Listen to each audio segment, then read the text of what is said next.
Welcome to Brothers Talking, a monthly program that will bring a cross-generational group of Black men together, creating a safe and brave space for honest, fearless discussion about the issues and challenges and fears faced by Black men. The goal of Brothers Talking is to amplify and explore the lived experiences of Black men, the pain, joy, success, failure, and resulting opportunities for growth and self-discovery. Over the next several months, an incredible group of brothers will join me on this filmed journey of conversation and community, self-awareness and self-actualization. Nonprofit CEO Jeffrey Beckham, entrepreneur George Davis, operating stationary engineer Dion Hill, Pastor Dr. Aaron McLeod, legislative associate Justice Pugh, and entrepreneur Josh Sanders. This month, the brothers and I gathered at Muse Coffee Studio in the Tri-Taylor area to share space and together unpack the topic of Black masculinity. For generations, Black men have been defined by others through stereotypes, through headlines, through images that rarely capture the full truth of who we are. Too often, Black masculinity has been framed as dangerous, destructive, or one-dimensional, stripping away the tenderness, vulnerability, and brilliance that exist in our lives. The reality tells a different story. Studies show that nearly 70% of Black fathers who live with their children are among the most involved of any racial group, reading to their kids, helping with homework, and providing daily care. Yet that narrative is rarely highlighted. Instead, images of absenteeism or aggression dominate the screen. At the same time, the weight we carry is real. Black men are more than twice as likely to die from hypertension and heart disease, conditions fueled by chronic stress. Suicide rates for young Black men have risen dramatically in the past decade, even as conversations around mental health remain stigmatized. These statistics remind us that the story of masculinity is not just cultural, it is about life and survival. And yet, there is resilience. There are brotherhood circles, barbershop conversations, healing groups, and grassroots organizations across this city, Chicago, where Black men are choosing to tell their own stories, uplift each other, and create new definitions of strength. Tonight, the brothers and I work to reclaim our narrative. Fellas, so we're back for another conversation. When you hear the term or phrase Black masculinity, what does that mean to you, and how has that definition changed over time? I mean, I'll kick us off. Okay. It's interesting, man. And that term I've thought about this as we talked about the topic. And I think manhood and masculinity, in terms of how we define it in our community, means, taking care of home, taking care of your family, taking care of your community, being willing to step up and do the hard things. I think we've crossed masculinity far too often with like this idea of toughness, this idea of what are these definitions of manhood that often don't equate to what it actually means to be a man. It's a tough term. It's a tough one to kind of deal with and kick around. But I think I'm excited to dive in with the fellas and hear some of the other guys' thoughts. I think it invokes that a Black man should be strong, responsible, caring, a priest, a provider, a protector. But I think that it should evoke the perception of being strength within our context, to be a Black male, the antithesis of the emasculation that we all know so well. Let me ask you this though, because it seems like to some extent those opinions are informed by like who you are today, which is kind of the second part of the question. What did it mean to you, I guess, more in the past, and how has it evolved to the definitions that I think you all are kind of talking about now? So even like, as Jeff said, we have masculinity and we have toughness, and somehow those words became synonymous at some point. But I know a lot of tough people that are not masculine, and I know a lot of masculine men that are not tough.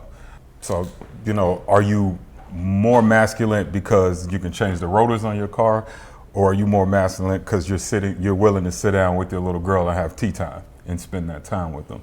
So for me, I think masculinity is subjective. It's about, you know, how you show up. I might show up different for my people than you might show up, and you're not any less masculine because you showed up different. So I think it's such a fluid term at this point that it's really hard to define. Even, you know, back in the day, it was the Marlboro Man, cigarettes and doing all that. Today, it's just different. I think that's interesting too, though, because I don't think there's anybody who would look at old film and watch Barry Sanders run and say, that dude is not masculine, whatever it means.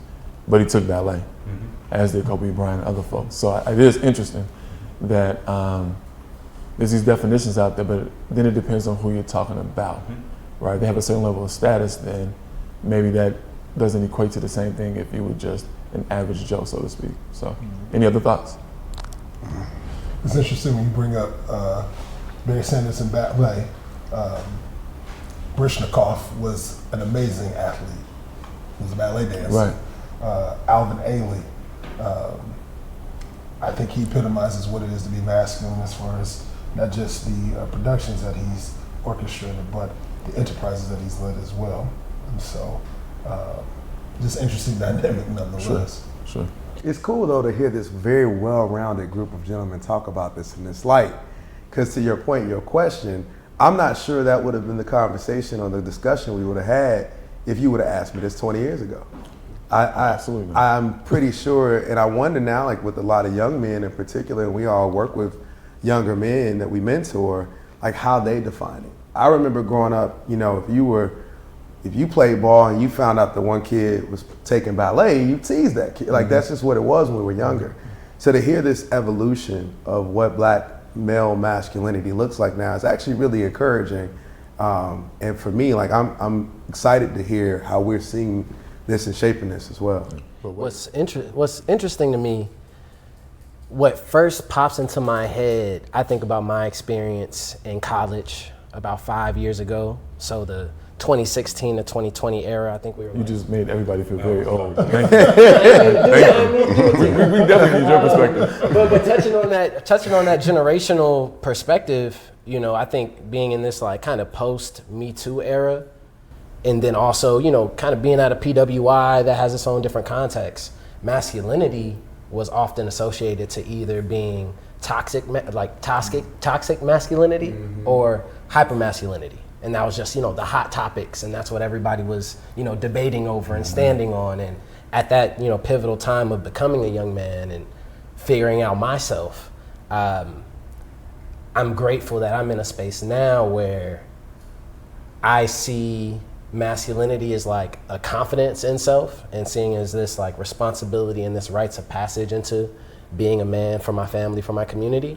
But it was interesting in that, you know, in 5 years ago, my answer probably would have been different and more defensive, you know, in talking about masculinity than it is now. Yeah. Well, there's more. From media portrayals of aggression to expectations of being the provider, what stereotypes have most shaped or distorted how black men are viewed in this country? So, as a kid, I don't even remember hearing that term often.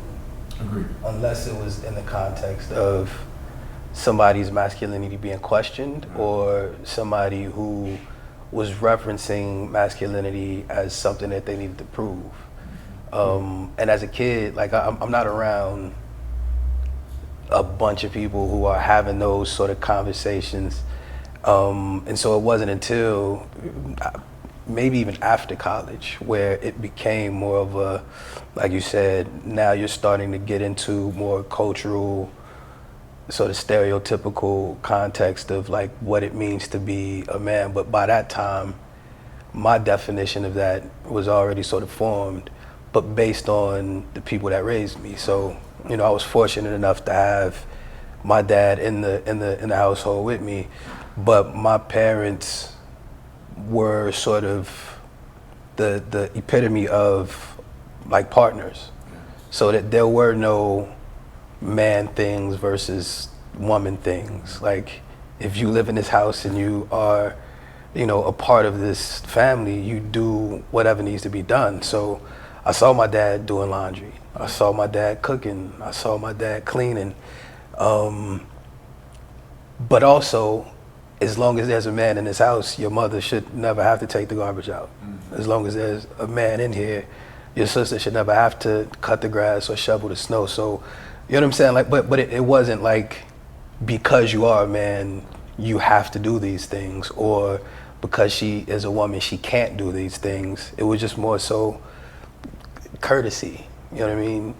More so than like, this is how you define being masculine, if you will. And so, by the time it started to become one of those things where people are looking at it through that cultural lens or that stereotypical lens of like, to be a man is to be tough, or to, you know what I'm saying, be able to do 1,000 push-ups in one sort of sitting, you know what I mean?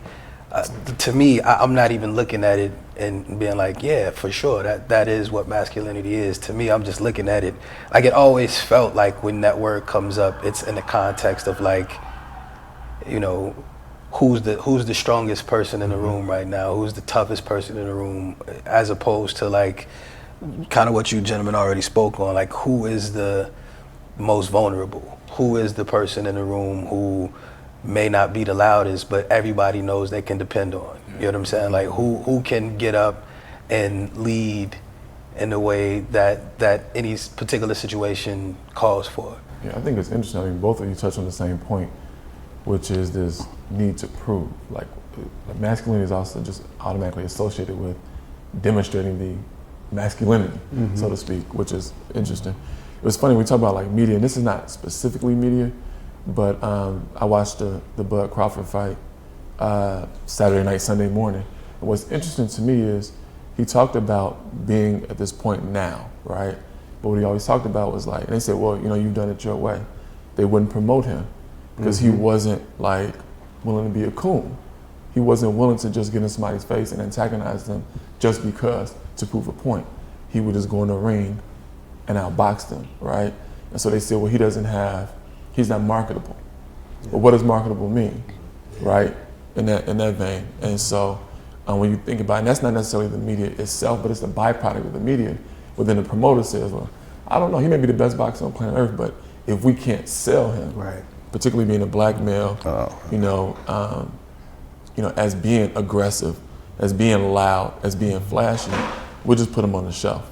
And then ultimately, he obviously is at the pinnacle of his career now. So what are some other maybe stereotypes and things? Yeah, I think that the whole idea of being aggressive and being aggressive and that proving that you're masculine is such a false premise, man. And for the most part, to me, it's more masculine to walk away from somebody that's trying to provoke you than it is to sit there and actually physically fight them or engage them in any type of reckless behavior.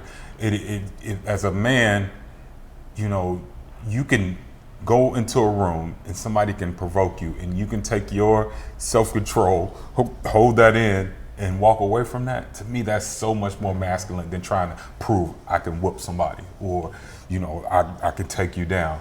And so that's where I think, again, the lines have gotten crossed, because it used to be you're a man's man. That's all, what you used to say. You couldn't come in this room if you didn't dress this way, or if you didn't speak this way, or if, you didn't have this many women, things like that. All of those things are just ways to, in essence, like keep men down and keep them, trying to make them conform to, a definition that really, again, is just fluid. It's fluid. Nobody knows what masculinity is. I don't think, again, like George said, I didn't hear that word, and you were either tough or soft. That was it. Yeah. My mom, man, I laugh because I think about what these gender roles and definitions of them are supposed to be.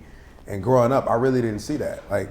My mom taught me how to play sports. My mom was the baseball player that ran track, that was in RLTC, that could do push-ups, that could do all of that. And my dad was in the garage, taught me how to fix cars, how to build things, how to use my hands. And to your point too, George, like there was no gender role, but my dad was like, if you're home, your mom doesn't touch the garbage. If you're in the car, you pump the gas. Your sister doesn't cut the grass. It wasn't about a definition of gender. It was more about the privilege of the strength you have as a young man so that your mom doesn't have to do these things.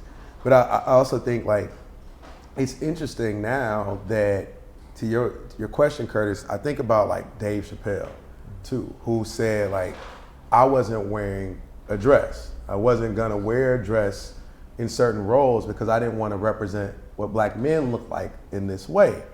And I don't know if that makes him more or less masculine, but I do appreciate the fact that he recognized he had a responsibility to represent what he wanted people to see on camera for the broader community. But Crawford, I think in the same way, it's like, I don't need to be aggressive or prove toughness. No, when I walk in a room, I'm probably the baddest man in the room and can box anybody. And I think as we've gotten older, this idea of prove it and toughness has been toxic to our community, especially for our young boys. Well, I think oftentimes when we see some of the violence in the community, especially gun violence, it's like, I'm scared to get whooped. I can't fight. I don't know how to manage my emotions properly, and so I run to go get a gun because I've never been taught masculinity in the terms of emotional intelligence, a way to express it in a very healthy way. Dion, I'm gonna pick on you, Dion, just because I think Justice is the youngest in the room. You might have us by a couple of years, so you have any thoughts on this? Yeah, I mean, when you think about masculinity, to me, it's just a word too, because from far as I can remember back, my father always put a lot of different tools and stuff in my hand to make me conform. But it really was just a matter of me receiving all this, but I never got nothing out of masculinity. No one said that in our home. It just was like, this is what we need to do. This is the plan. Let's move forward and get it done. It was all like a systematic thing. So I never had that transition to that either. You know what I mean? Yeah. So my whole take on masculinity is just, like my man say, it's fluid. Like it's just, we just go do things we have to do as men. And I don't know, it's the self-learned behavior plus it's whoever's over us, like our parents, a grandmother, whoever raised us. And that was what it was to me. So I can't see nothing outside of that. This will not shock anybody. Black men are often told to be strong, never show weakness. I think we've already alluded to that, if not overtly stated it today. So what role should vulnerability and emotional honesty play in reclaiming a healthier, fuller sense of masculinity? I think a lot of ways, just the concept of masculinity has evolved based on what like more recent generations have been exposed to and sort of allowed to do. So I think when you think about 50s, 60s, I don't think they had the luxury of being vulnerable. Like I think in the context of that time, you had to be strong. You couldn't show weakness. You couldn't break down. You couldn't be scared. You couldn't, you know what I mean? Like you had to move a certain way. And if that's all you know, then that's all you can teach. And I think as generations have kind of, passed, and each generation allows their kids to do more, allows them or creates space for them to be exposed to more, then you start seeing like, it doesn't just have to be sports. I can also do art if I want to, which, you know what I mean? It's not ballet, but it wasn't one of those things where, it could have been encouraged in the same way that like doing something more physical, doing something that shows how strong you are. I think, more recent generations have been allowed to use the language that, they have in terms of being vulnerable and expressing, I'm scared. I think. Actually, sorry to cut you off, because the point that you're making about prior generations having the inability to, or the benefit of really being able to say, I'm afraid, or be vulnerable. I wonder if that's something that was just outwardly facing, because I don't know that you have the movements that you have, that people were not real behind closed doors saying, look, I'm afraid.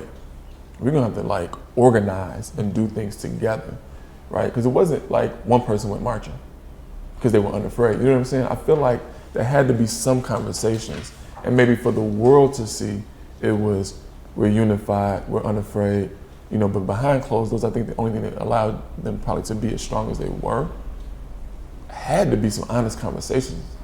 Well, you know? I think that's a different. I think that's a different fear.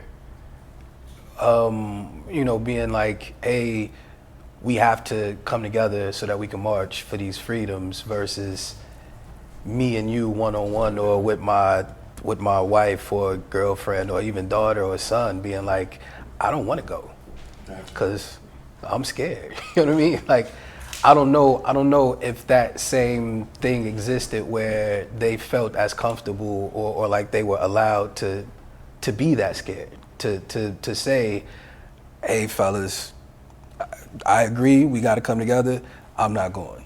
Can I ask y'all a question? Yeah. I saw it on both sides of my family. Both grandfathers were very hard men. One was born 1911.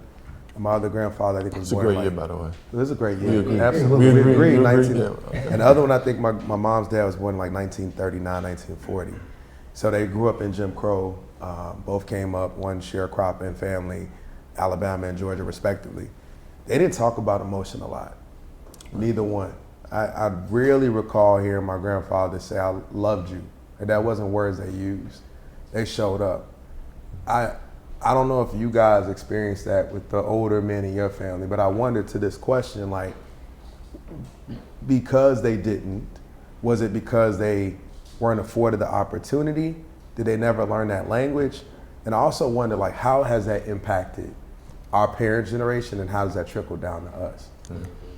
Well, I think for sure, you know, nowadays things are more accepted. So back in the day, there's certain things that you just didn't do. Yeah. And one of those things were, you know, you didn't show emotion. You were hard. You did not show fear. You did not show weakness at all. And that came from, you know, if you're talking about Jim Crow, that having the stuff that they had to deal with at that point in time is unimaginable to us right now. You know, like I never went through that. I mean, we experienced racism, but I never truly feared walking down the street or, you know, going in some place and somebody literally threatening my life, you know. So they had to have a tough exterior. And to your point, that has trickled down. You know, I can think about my dad, not a real emotional man. I can remember 2 times seeing him cry. One at my grandfather's funeral, and the second time was I won a bowl game in college, and he cried after I won the bowl game in college. Those were the 2 times. In between that, you know, he wasn't a hard man, but he wasn't an emotional man. So that just wasn't something that was prevalent in the house. Even my mom is not an emotional person, you know. So it's just a completely different mindset now. And I think it is partially like the access to like the language. I think now people have a bigger toolbox to say it's not just fear. So it's not the same maybe hang up to say I'm scared, because now you have the language to say actually it's not fear, I'm anxious or I'm frustrated or, you know what I mean? Like I'm just a little, you know, sensitive to this thing because of this experience. Whereas before, everything is probably, you know, couched under one word. Like you scared or you soft. And it's like, I'm not soft, I'm cautious. I'm not scared, I'm smart, because I know what this, you know, yeah, like if I do this, then this can happen. So it's not about fear. I'm being protective of, you know, not just myself, but the people I'm with. I think as time evolved and you have access to more language and you have access to more sort of things inside that emotional tool bag that you know you can access and you know you can use, I think that also helps in terms of just being able to communicate with people and your willingness to want to communicate, because you know you have the information to kind of back that up. All right, this has been too tame. So somebody called an audible, and the next question I have, I'm really interested to see, because this is gonna be a provocative one. Is homosexuality and masculinity antithetical? No. Probably easier to answer today than it would have been 20 years ago. I don't think there would have been a quick no if we had this conversation a I don't think while so ago. either, because I don't think we had examples. 20 years ago, we knew there were men who were probably gay that lived closeted. And it might have been more than 20 years ago. Yeah, I mean, yeah, but in every definition of how we think about masculinity, they showed up in that way. They just weren't out often, right? And I think now we have a lot of examples of strong men who choose to live their lives, have chosen their partners, and that doesn't define them as a man. That's my belief. I know now, again, I read a lot of online comments. Everybody doesn't feel that way in our community. So I think one thing that we're all touching on and that we're bumping up against is the difference. We're using it interchangeably, but the difference between manhood and masculinity. And I know some really masculine and really, strongly gay men, and I also know some more feminine gay men, that express themselves differently. And then of course, people of all different identities and backgrounds in the way in which they express themselves. But I think when I think of manhood, similar to what a lot of us have named, I think a lot about responsibility. I think a lot about taking care of the home. I think about early on learning how to mow the grass, when I need to mow the grass, and why it's important that I do it before the grass gets too high. I learned how to tinker with the fan and learn how to figure out or try to fix things before getting a new one. And I learned the importance of taking out the trash, and especially, not letting the trash get too full to where my mama either has to ask me to take out the trash or she has to do it herself, right? So all these things around manhood, I think, I've understood them as taking care of home and taking care of family, irregardless of, if that means that I'm, presenting masculine, or if I'm, doing it and showing off, as I do it, or, whatever that kind of perception of the masculine or feminine is.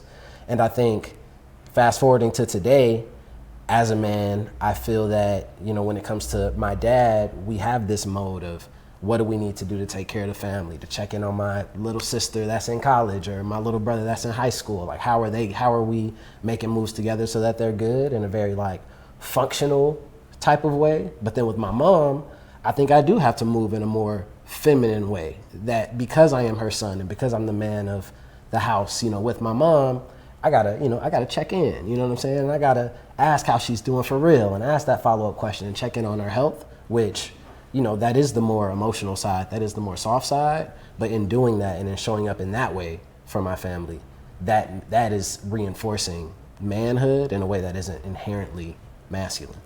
So do you think masculinity is measured the same way in a straight man as it is a gay man? Is there a different spectrum? So if you're a gay gentleman, how are you perceived as opposed to a straight gentleman? I mean, I don't know the answer to that, but I do feel like as a society we do tend to see gay men as feminine. I don't care, what profession they're in. There's now gay NFL players. There's gay bodybuilders. It doesn't matter. For some odd reason, they're still deemed feminine or less than. And on the equal and the opposite, we actually will ascribe masculinity. We'll see men who are ladies' men, right? Who have all the women as more masculine as opposed to less. So we almost create these measuring or litmus tests based on, and I think it's intertwining again, both now sexuality, manhood, and masculinity in a way where we overlap those. Yeah, I think, and maybe this is more of a question, because y'all would have this perspective based on y'all's generation. Y'all were all Well, no, check it out. Because in this context of masculine, feminine, how you express yourself, what I don't understand, because I didn't experience it, when Prince came on the scene, the women were going crazy. Right.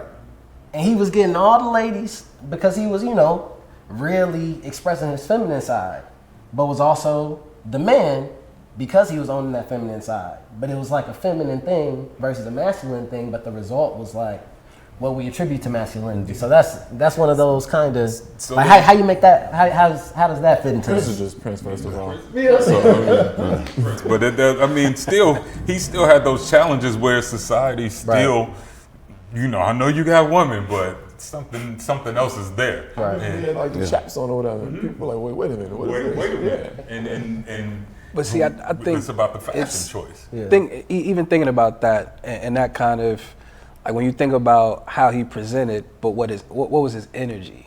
Like what's the content of what he's talking about? Right. Mostly sexual energy. Right. So women are looking at that as his masculinity is being sort of manifested through how he's talking, like how he's communicating. Mm-hmm. What's that communication? What's the messaging versus how the messenger is showing up? So like men are looking like what's to that guy? You know what I mean? And the women are like, what's up? You know what I'm saying? Because you know what I'm saying? Like that energy, it was perceived as masculine to the people who it was meant for. So I think it is a thing of interchanging manhood versus masculinity in a way that like how is masculinity defined really? Because I think that's the better question. Like, what is masculinity? I totally agree with you because theoretically, there's false equivalence between masculinity and femininity, particularly on the spectrum of what it means to be female or woman, right? Feminist versus womanist. Gwendolyn Brooks, the whole notion of womanism, whereby to embrace womanism does not mean that you diminish being or the male equivalent or the male factor, whereas being feminist is to the ultra extreme. And I hope I'm not messing this up. But more specifically in this context, we're talking about one's sexuality or the sexual content, defining the measuring rod or the metric, if you will, in a skew. But we suggest that Bayard Rustin or Langston Hughes is less masculine because James Baldwin. In particular. Right, because of their sexual preference.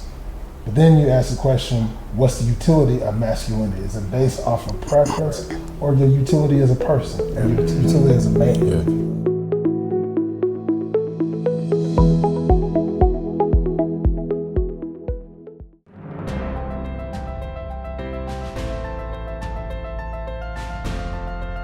When you commit to authentic voices, when you trust powerful stories, recognition follows. 2 Emmy nominations, the first in our history. Stream the Emmy-nominated programs now on cantv.org or on the CanTV Plus app. CanTV. Experience the power of community television. Right now, funding cuts and cord cutting threaten the future of local media. But Chicago cannot afford to lose its only platform where every voice is heard.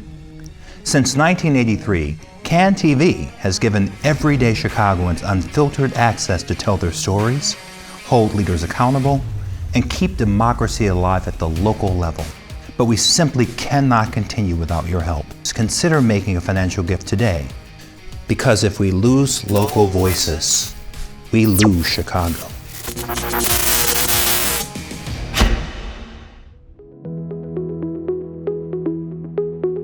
It's interesting as we talk about like masculinity associated with being like strong and things like that. Like you said, tough and soft. I don't know. Everybody don't necessarily have children, but one of the toughest things I can ever imagine is to actually carry a child and push it out. I remember my grandmother told me flat. You knew Granny. Yeah. She was like, your uncle, he was 13 pounds. She always vowed she would never go back to a Catholic hospital because they didn't believe in pain relief or anything. Epidural. You just had your so kid. She had a 13-pound baby. With no epidural. And Granny's 5'2", so. She tough. Yeah, I say that to say that's the toughest thing that you could possibly imagine. But on the other side of things, it's like, if you walk out in front of a train, you're really strong. Like, that's stupid. You know what I'm saying? But I'm sorry, you guys go ahead. I got to move us on. Oh, you okay? Yeah, for sure. All right, I feel like we touched on some of these. So this one, how do friendships, brotherhood, and accountability among black men help to redefine masculinity in ways that are healing instead of harmful? I mean, I think it goes to kind of what's been mentioned a few times today, and I think, you know, masculinity and manhood, as much as we interchange them, I think what it really comes down to is, as a person, as a human, how are you creating space for the people around you to feel safe, to feel seen, to feel empowered, to feel encouraged? And I think this notion of manhood is a sort of construct of, like, if a man and woman are in a room at the same time, by default, the man is in charge, or the man is, you know what I'm saying? Like, that is manhood. How comfortable are you being the person to answer these questions, or jump in front of the car if it's coming, or do these things? And I feel like how that has evolved, for me at least, is how comfortable are you creating space? So if I'm in a room with my wife, I know she's the smartest person in the room. You know what I'm saying? So I don't feel like less of a man if what she's, you know, if she's taking an opportunity to, like, lead us through something, do your thing. Yeah, I know. If I know that, you know what I'm saying, you are the person who has these answers, but I also understand when she is looking to me to step up and be that leader. In that situation, manhood now is defined by, are you ready to take the lead and do what needs to be done so that, you know, it gets done. So I feel like that notion of, like, brotherhood and friendship and, you know, creating those spaces where you feel comfortable saying, hey, George, I have to get this off. You know what I'm saying? I've been feeling like this, I've been feeling like that. And no, I'm not going to be like, man, don't come around me with that. You know what I mean? Like, and I feel like when you find people who you can feel safe like that around, and who you can feel vulnerable with, and know I can express how I feel, whatever that is, and not be judged in any type of way, or not, you know, have to wear some of these cultural, you know, yeah, that people assume are supposed to be worn by men. Sure. You guys want to add? Yeah, I mean, you know, piggybacking on what he was saying, is just, you know, you want to just feel normal, and that's your way of feeling normal. With some normality to it was just be yourself, and I mean, and let people just judge. And I think we get caught up in too much of the hoopla, and just be a man as best you can be. If it's liking of men or whatever it is, you know, everybody go towards how they feel, what they, you know, what they can do. You know what I'm saying? As far as a man and what you present to people in the world. You know, I just feel like it's just too much broadcast in on it. If people let people just be whatever they're gonna be, you know what I mean, and don't judge. So yeah, I was with a group of brothers recently, man. We were sitting down maybe about 3 or 4 months ago, and somehow we got on the topic of healthcare, and brothers started talking about, like, we don't talk about healthcare a lot. So when we started talking about, like, what we were experiencing, where we are in our 40s, talking about going to get your prostate exam, and another brother was like, I had the colonoscopy, I had to have it early because I got a family history. And then brothers started talking about blood pressure. And most of the brothers in the room were taking blood pressure meds. And we were like, wait, and then one brother was like, I got diabetes. And it was a safe space to actually have this conversation. But what it's now created is a room of accountability. So now when we're out, we're like, hey, let's drink some water today, right? Let's have some water. You know, you might have scotch, but sprinkle in some water too. Or we're talking about, like, hey man, I made the food, but I actually took the salt content down, knowing that it's important. That wasn't something we did, but I think what I found is that because brothers have created a safe space, and we're able to have this conversation of accountability and show up in a way that's authentic, we can talk about this. So, yeah, you talk about, like, this is actually going to lead to better outcomes for our lives too. Yeah, I mean, listen, masculinity is not a topic if you check out early. So I mean, that's all too important. I feel like maybe George had the questions in advance because he touched on this already as well. But in reclaiming black masculinity, how do we make sure that it's not about dominance, that it's about partnership, especially with black women and with our communities at large. And I think not just you, everybody, you've talked about it as well, like and you as well with your parents and their different roles, but now about us. Yeah. And we're talking about reclaiming the definition. How do we ensure it's not about just, having to be the smartest guy or the toughest guy and so on in the room? How do we make sure that it's about partnership and so on? Yeah, I think once again, it's about how you're showing up and who you're showing up for. So my wife might see my masculinity different than my son, than my daughter, than my mother, everybody. You have to be able to adapt to that specific person in general. You cannot just have one definition of what masculinity is, because everybody is different. Every single person you interact is different. I can come to you and have a manly conversation, but I probably couldn't go to my brother and have a certain conversation because he might not accept it the same way. So I think the one thing that we always have to be conscious of is who our audience is, how we're speaking. It's up to us to deliver the message in a way that whoever I'm delivering it to accepts it. You can't just be one cookie cutter message to it. Yeah, I think, and Jeff touched on the word accountability, and I think that's really big in reclaiming black masculinity. It's this certain essence when you have those moments where you just gotta get together with the guys, right? Yeah.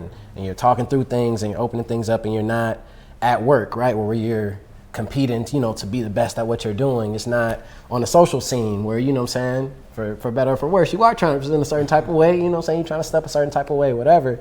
But having those moments where it's like, nah, man to man, brother to brother, we're seeing each other because you as a man are like becoming the leader of your own life.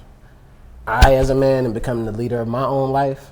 And I'm seeing you right now and saying, bro, if this is, I know the life you're trying to lead, and like, you got to get right, you know what I'm saying? Or you said you were going to do this over and over again over the past couple of months and nothing has happened. So man to man, I'm not checking you because I'm judging you. Mm-hmm. I'm not checking you because, I need you to get your weight up and get like me, but I'm checking you because I'm leading my life in this way. And you said you leading your life in this way, so I have that.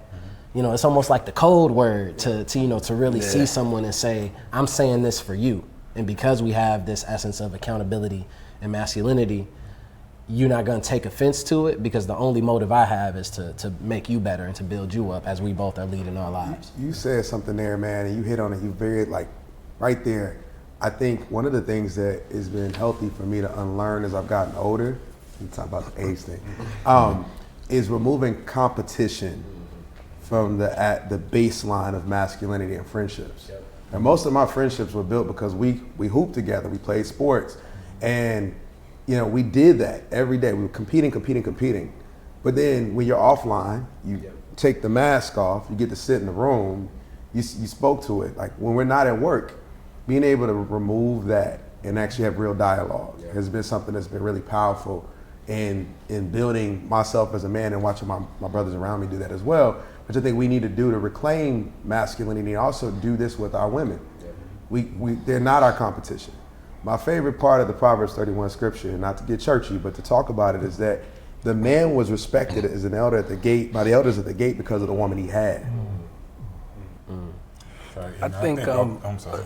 I was gonna say, in general, I think everybody is here to be used, because what are we if we can't be resources to those who need us? So I think part of that redefinition or that reclaiming of manhood and masculinity is first understanding what tools you possess that would be helpful to people around you, and then your willingness or vulnerability or level of vulnerability to say, here are the tools that I have, so that whether it's your brother, your friend, the women in your life, they know when I need this thing, I can depend on Jeff, I can depend on Josh,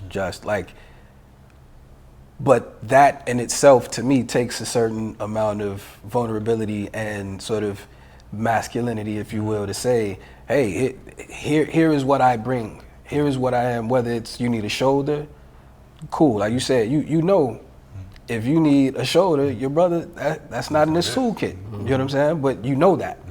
So even that comes with a bit of accountability and knowing that's just not in your box of tools of things that I can access. So, who are those people who have those tools, and at the same time, what are the tools that you have in your kit where you, like you said, your son knows when I need daddy to be this, that's the tool that I can pull from. Your wife is, she's looking for something different. But I think part of our responsibility as men is to say, number one, I'm going to recognize what those tools are. I'm going to do the work to sharpen those tools and expand my box as much as I can when I can, and then let people know, hey, if you need me, here's the tools that I have that are at your disposal. And I think even to that point, all three of you have been resources to me, and I'm at a place where I'm like, oh, I'm 27, I'm not just little bro no more, where I can just see y'all and be like, no, I know, I just kidding. I thought this was here. Going back to the age. But for real, just hitting that point where it's like, oh, I'm not just here to say like, oh, how can I continue to get these resources? But now I gotta go, look at the young homies and the little bros. And I think that's also part of that reclamation, taking out the competition of, oh, I'm trying to take their spot or they trying to take mine. Instead, like, oh no, I gotta, everything that's been poured into me, I gotta pour that as well. And that's missing sometimes. That competition piece is a fallacy anyway. It just is. Yeah. I have one that I would like maybe just one or two people to touch on briefly, because the final question I want everybody to touch on, and that's gonna take a little bit of time. Mental health challenges remain stigmatized among men, especially black men. We talked about this a little bit the first time. But how does reclaiming identity include making space for therapy, healing, and self-care? I just think, again, masculinity, the one thing I keep thinking about and going back to is being masculine is not being above critique or criticism. So you have to be able, you can be a masculine man, but you have to be able to accept that you're not going to get everything right. So you have to go to therapy. You have to go to somebody that's going to provide the tools for you, because you don't have all the answers. So again, being masculine doesn't mean you have to be hard-headed. You have to seek it out. That self-care piece is critical too. I think we talked a lot about therapy and things on the first episode. We didn't talk as much about self-care. So if anybody wants to touch on that. It's interesting, the whole term of being okay with being okay. And as we just sit here and process, a lot of what we deem as being masculine is really projected on us from majority culture, right? My mother, Jeff, to a certain extent, defined what masculinity should be. I remember we were going on a trip, 6th grade, late night, to go to a funeral the next morning. And my mother just started to lie to me and say, as a man, you need to be able to change a tire and be the protector. And, your dad used to open the door and he doesn't do it anymore. And that's what a man's supposed to be.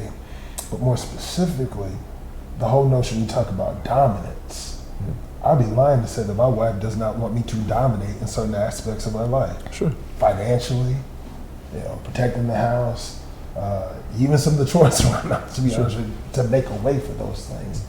But the space to be able to talk about it when you don't feel like being that person, or when raising up to that standard becomes overwhelming. Therapy has helped me manage those things, because there's some times where I just want to self-select out of certain situations. Absolutely. I don't want to be bothered. I want to say the hell with it all. So this is our final question. I want to make sure everybody has an opportunity to answer it. So we're going to go around this way, I guess. If we were to rewrite the narrative of black masculinity for the next generation, what would you want it to look like for your sons, nephews, and young brothers coming up? And a few of you have sons, so start with you and work our way around. Just be confident. Be confident in how you show up in any room. Make sure you do the work to, again, understand what you bring. And as long as you're confident in what you bring, then you know how to discern what people need. And when you show up and you know what's not for you, that makes it easier to leave when it's time to leave, stay when it's time to stay. So just being confident in what you know and what you don't know. Justin? Yeah, I'd say we gotta really reverse the idea that chivalry is dead, and bring back, just like those like gentleman values. And that's one of the things that I'm proudest that everybody in my family, all rankings, mom, pops, grandma, grandpa, everybody really focused on, walk on the outside on the curb, get that door, you know what I'm saying? Outside in the club, at the bar, whatever, like be as respectful as you can be. And I think that can sometimes get lost. But if we really focus on those like values of what I think is like a true and pure masculinity, I think that can go a really long way, especially for the youngins. So I just really, I almost got emotional thinking about my little guy, but I just want him to understand, and these young guys to understand, that there is strength in weakness and vulnerability. You cannot always be the rock. There are times where somebody needs to pour into you as well, and you have to be okay with that. And I just think about how emotional my son is, and how at times I have to catch myself and making sure that I don't criticize that emotion, that he's understands that it's okay. And that's what I'm just saying. You have to be vulnerable. You have to show weakness. Otherwise, you'll be self-sabotaging for your entire life. 1, 2, 3. Okay, well, if masculinity and everything, and bringing that to the table, I have a son that's like he's 27 years old, and the only thing he can see, and he told me this, so he was like, I watched you, Dad, I watched you, and you navigated through this and this situation, that situation. It made me a better man. So I know me putting that out there on just being a full person and willing to respect people, for one, show them whatever tools I could show them out of my toolbox, which was learning, troubleshooting, or whatever it is. I never had a problem with it, and he spoke to me about that, and it really made me feel like I touched something, you know what I mean?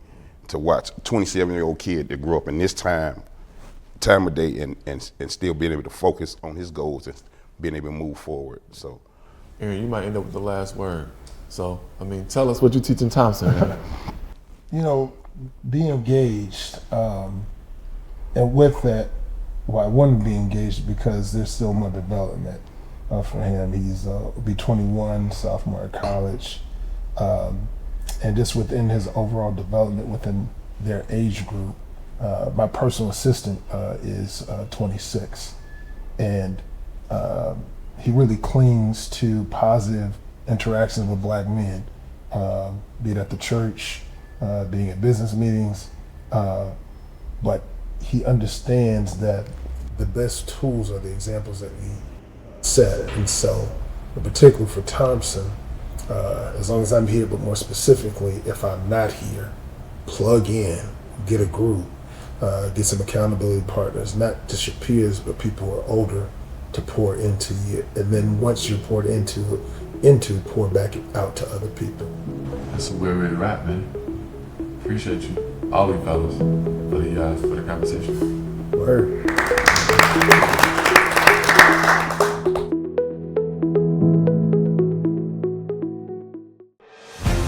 They say television is about sitting back. We say it's about stepping up. Your block has stories worth telling. Your neighbors have voices worth hearing. Chicago has a heartbeat worth sharing. Stop watching their world. Start showing yours. It's time to tune in and be seen. Can TV, always here, always yours. Experience the power of community television. For more than 40 years, Can TV has been Chicago's voice, your voice. We've shared your stories, amplified your concerns, and celebrated your triumphs. Now we want to hear from you. What programs matter most? What issues should we cover? How can we better serve your community? Visit cantv.org/feedback today. Can TV. Experience the power of community television.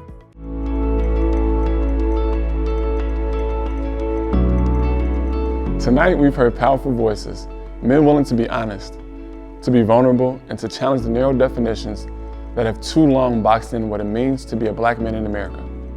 We talked about the weight of stereotypes, the silence of generations, and the very real consequences on our health, our relationships, and our communities. But we've also heard about the possibilities, about brotherhood, healing, and rewriting the story of black masculinity on our own terms. Reclaiming our identity isn't about discarding strength. It's about expanding it, making room for love, for vulnerability, for creativity, and for care. It's about refusing to let others define us and instead standing in the fullness of who we are. Thank you for making time in your day for this critical conversation. Until next time, keep showing up for yourself and for each other.